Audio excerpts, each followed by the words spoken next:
Hey guys, what's up? My name is Zach, and today we're going to be doing an election prediction between Nancy Pelosi and Arnold Schwarzenegger. So, most of you know who these two people are, chances most likely. Nancy Pelosi is the minority leader for the Democrats in the House of Representatives, and currently has about a 25% net approval across the United States, making her the least popular leading politician in the United States. And Arnold Schwarzenegger is the former governor of California. He's a bodybuilder. He is a former Austrian citizen.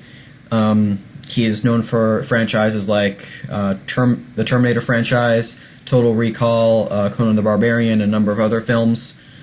So overall, this would be a very interesting election, to say the least. Pelosi is seen as probably the worst candidate for the Democrats to run overall.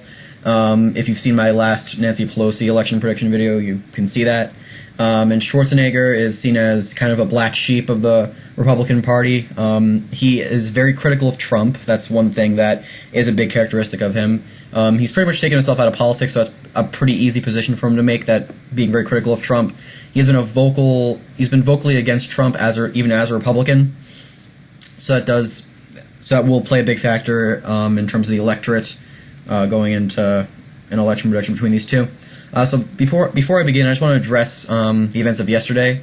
So I have had a bit of a dialogue with Ethan of Let's Talk Elections going. It hasn't been much, but it's been starting at least. It looks like there's a slight chance for a debate to occur. I really can't speak to it because Ethan still seems very hesitant for whatever reason.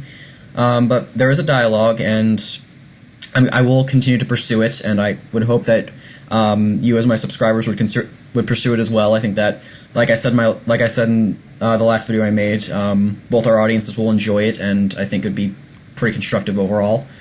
But yeah, and also after yesterday, my subscriber count has doubled, almost doubled. It went from 20 to 39 as of me making this video right now. So to everyone who subscribed, welcome. I hope you enjoy my content, and I hope you stick around, because I do enjoy making these videos, and I do hope you do too. Alright, so let's get right into the safe states and likely states. First off, I'm going to talk about California a little bit. I'm going to call this state solid in Pelosi's column, even though Schwarzenegger was the governor of the state and Pelosi is, well, Nancy Pelosi. The reason why I'm calling this state solid in Pelosi's column is because even though Schwarzenegger can drive out turnout in maybe one of these more eastern parts of the states, by far I guarantee he can make this whole corridor of the state solid red. Pelosi still has areas like Los Angeles, San Francisco, San Diego, areas that are almost bound to vote like 9 times out of 10 solidly blue, and those are the areas that really make the state solid for almost any Democrat. And even if it's Pelosi, even when Schwarzenegger is probably going to cut turnout even in those urban areas, this state would still go solidly in Pelosi's column. The most I can see Schwarzenegger doing is maybe making the state close to a 50-40 margin in Pelosi's favor. But I don't think there's a chance at Schwarzenegger winning the state, which would make this state go solid in Pelosi's column. So as for the rest of the swing states, I would call Texas solid in Schwarzenegger's column, same with that 2nd district in Nebraska. The entire South, actually not North Carolina, I'll talk about North Carolina in a second. Not Illinois. Illinois would not be safe in Nancy Pelosi's column. Neither would New York. Vermont, I guess, would be safe in Pelosi's column. Same with Massachusetts. I would not call Rhode Island safe. I would not call Connecticut safe. I would not call New Jersey safe. I would not call Delaware safe, but I would call Maryland and D.C. safe in Pelosi's column, and nothing in Maine would be safe for Pelosi either. Alright, so already you can see that Pelosi has a very big disadvantage compared to Schwarzenegger, who has 180 electoral votes to start out. Oh, what's popping up? Oh, sorry about that. Okay, let's go right into safe, likely, leaning toss-up states. Washington and Oregon I still consider to be likely in Pelosi's column, just because these states have a definitive Democratic identity that really would not change, or has a very slim chance at changing, even if it's Pelosi on the ticket, making these states go likely in her column. Illinois I'd call likely in Pelosi's column as well. Schwarzenegger he does have a chance at cutting turnout in Chicago and really outperforming Pelosi in the more Midwestern areas of the state. And if he really drives that out, and if he really does that, there is a chance that the state can go to Schwarzenegger. But still, Chicago really makes this go likely in Pelosi's column, and same with any other Democrat. Having a major urban center in any state makes it pretty solid in Democrats' column, as we see in places like Illinois, California, Washington, New York all have major urban centers, and they all go solidly for the Democrats' column for that reason, that they have major urban centers. Going over to New York, I'd call this state likely in Pelosi's column for the same reason I call Illinois likely in Pelosi's column, because Schwarzenegger does have a slight chance at outperforming in other areas of the state besides New York City, and maybe cutting turnout in that urban center as well, which, if that's the case, the state would go in Schwarzenegger's column, but that's unlikely, making it go pretty likely in Pelosi's column. New Jersey, I'd call likely in Pelosi's column. I'm tempted to call it a lean, but this state is seeing a Democratic trend in general, which would make it likely to go to Pelosi just because she has a D next to her name, which is really the case for states like New Jersey, even though if it's just on like a voter-by-voter basis, they probably don't approve of her, but still, this state is known to vote down party lines. As for Iowa, I'd call that likely in Schwarzenegger's column. In Pelosi's absolute best-case scenario, she could take Iowa, but still, that best-case scenario would entail getting endorsements from people like Bernie Sanders, maybe people in Iowa as well, and she would really have to pour everything into Iowa in order to win this state, which is very unlikely. I don't see her winning that state. Same with North Carolina, that go likely in Schwarzenegger's column. Schwarzenegger, as an anti-Trump Republican, can do very well in North Carolina. Actually, I'm going to call it likely I'm going to call it solid in Schwarzenegger's column, because the only reason today, at least, why the state would not go to the Republicans is because of Trump, mainly. And I think that Schwarzenegger, as an anti-Trump Republican, would make this state go solid in this column, appealing to not only African Americans, which Pelosi would have virtually no appeal over. He would appeal to the affluent suburban class voters as well, making the state go solid in Schwarzenegger's column. Okay, Pennsylvania I consider to be likely in Schwarzenegger's column. Pelosi has virtually no minority appeal in the state, and Schwarzenegger will have great appeal to Midwestern areas of the state, and will also cut turnout in places like Philadelphia and Pittsburgh, making the state go likely in Schwarzenegger's column, especially as an anti-Trump Democrat or anti-Trump Republican. New Hampshire I would see going likely in Schwarzenegger's column, mostly out of spite of Pelosi being on the ticket. I can see a lot of Democrats not turning out for Pelosi, and I can see a lot of Republicans turning out in favor of Schwarzenegger just out of spite against Pelosi, not necessarily because they support Schwarzenegger. That'd really be a big trend around the United States as well, just Republicans turning out en masse in order to support Schwarzenegger over Pelosi just because they all hate Pelosi, which I think is a very likely scenario. Ohio would also consider to be likely in Schwarzenegger's column for the same reason as New Hampshire. High number of registered Republicans would turn out. Low numbers of Democrats would turn out. Same with African Americans and Hispanics would not be turning out for Democrats, making the state go likely in Schwarzenegger's column. Nevada I would consider to be likely in Schwarzenegger's column as well, and this is because Nevada hates Pelosi. The entire state of Nevada has very negative approval of Pelosi, as they do with most California Democrats, just out of spite, I think, just for being near them and resenting California politics in general. Pelosi is really the face of California elitism, Democratic elitism, that turns off a lot of Republicans and even a lot of Democrats. So for that reason, I consider the state go likely in Schwarzenegger's column. The lack of Hispanic turnout would also be a big negative for Pelosi in the state, making it go likely in Schwarzenegger's column. Maine second, I consider to be likely in Schwarzenegger's column. The only reason why I would not consider it solid is because I think a number of Trump Republicans would not be turning out for Schwarzenegger at all. Neither would they be turning out for Pelosi, just because Trump was really the only candidate that can turn them out and make the state go so solidly in his column. But regardless, rural areas like this would go strongly for a Republican, regardless of who it is, just to spite Pelosi. Connecticut, I would consider to be a lean in Pelosi's column.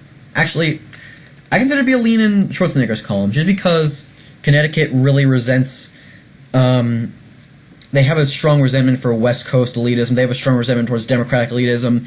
I mean, Hillary Clinton wasn't really that much of an elitist either, but Trump was able to paint her as an elitist just enough to make the state, Connecticut, a little bit competitive. I think it went into the 10%, under 10% margin in favor of Hillary Clinton.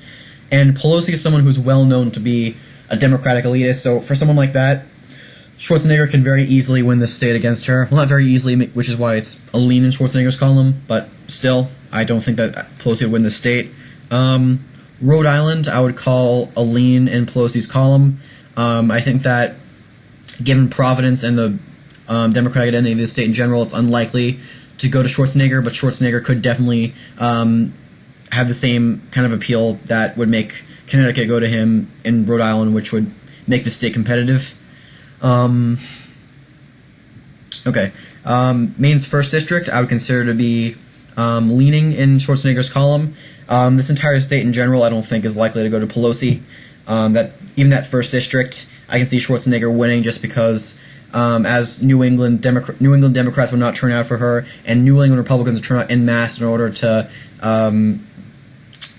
push against West Coast elitism and Democratic elitism in general, which New England Republicans especially despise. Virginia, I would call just leaning in Pelosi's column, just because this state does tend to go more towards Pelosi really represents the Democratic base of the main part of the Democratic base. Like, she's not a Bernie Sanders or anything like that. Obviously, she's not a progressive. She's just a pure Democrat, and that's really something that turns off a lot of voters across the United States. But Virginia does have a very strong Democratic identity, and is relatively loyal to the DNC, being what someone could consider a flip state. So I consider it to be Lena Pelosi's column just because she'd be getting no African American turnout, and Schwarzenegger could very well take the state if he really tried to. But still, I think that Pelosi could narrowly take it. Delaware, I would call a lean in Pelosi's column. I think that if Schwarzenegger really did try, he can pull the same. He can do the same thing that he did in Connecticut or maybe Rhode Island by appealing to people who want to resist elitism as a whole, which many think that Pelosi represents, making the state go just a lean in Pelosi's column because it is a solid Democratic state in any other scenario. New Mexico, I consider to be a lean in Schwarzenegger's column, just because Pelosi would be getting no Hispanic turnout on her side, and I can see just the Democratic base, the non-minority Democratic base not turning out strongly for her, and Republicans turning out strongly in favor of Schwarzenegger, making the state a lean in Schwarzenegger's column. Colorado, I consider to be a lean in Schwarzenegger's column as well, making him the hypothetical next president of the United States before we've even gotten to the really competitive states. And I forgot to fill in, I'll get to Colorado in a second, but I forgot to fill in Arizona. I consider that state to be solid, just because Pelosi would not be able to appeal to Arizona Democrats, and Arizona is still kind of a developing state when it comes to going to the Democrats, so I can see it going back to solid red if Pelosi is on the ticket, making it go solidly in Schwarzenegger's column. Now to Colorado, it's really the same case as New Mexico. Pelosi would not have any Hispanic turnout on her side. She'd be getting virtually no core Democratic turnout on her side, and Republicans would turn out larger than usual in favor of Schwarzenegger, making the state go leaning in Schwarzenegger's column. Maine's 2nd District, or Maine's 2 electoral votes at large, I consider to be a lean in Schwarzenegger's column, just given the fact that these 2 districts are already favored to go to Schwarzenegger. It makes sense for those 2 electoral votes to go to Schwarzenegger as well. Florida, I consider a lean in Schwarzenegger's column. Pelosi would have virtually no Hispanic appeal. Democratic turnout would be turned off, and Schwarzenegger would have peaks Republican turnout on his side, making it leaning in his column. Minnesota, the entire Rust Belt, I consider to be a lean in Schwarzenegger's column, just because the entire Rust Belt resents Pelosi and resents Democratic elitism as a whole, and West Coast Democrats as well will not do very well amongst suburban affluent voters. But Schwarzenegger isn't necessarily the best candidate for that group as well, but they would turn out regardless of who the Republican is if Pelosi is on the opposite side, making all these states leaning in Schwarzenegger's column. Alright, so overall, Schwarzenegger wins by a landslide with 350 electoral votes to Pelosi's 188. Overall, I think that regardless of who the Republican is, whether it's Schwarzenegger, whether it's Trump, whether it's any other Republican, if Pelosi is on the ticket, Democratic turnout will be cut in half and Republican turnout will be peaked just because Republicans will vote for whoever the Republican candidate is to spite Pelosi and to spite the Democratic Party for nominating Pelosi in the first place. Because Schwarzenegger really doesn't... If he was going up against any other Democrat, he probably wouldn't win in states like New Mexico. He probably wouldn't win in states like Minnesota or Pennsylvania or especially not Connecticut or most of Maine. It's just that Pelosi is able to turn off the Democratic base in general and able to cut minority turnout that would have gone to the Democrat otherwise, which would really make these states go to Schwarzenegger or any other Republican, like I said. Alright, so I hope you guys enjoyed the video. To my new subscribers, I hope you guys enjoyed it as well. If you did enjoy it, leave a like, share it with your friends. It's the only way for small channels like mine to continue to grow, and I hope you guys enjoyed the video, and I'll see you in the next one. Bye.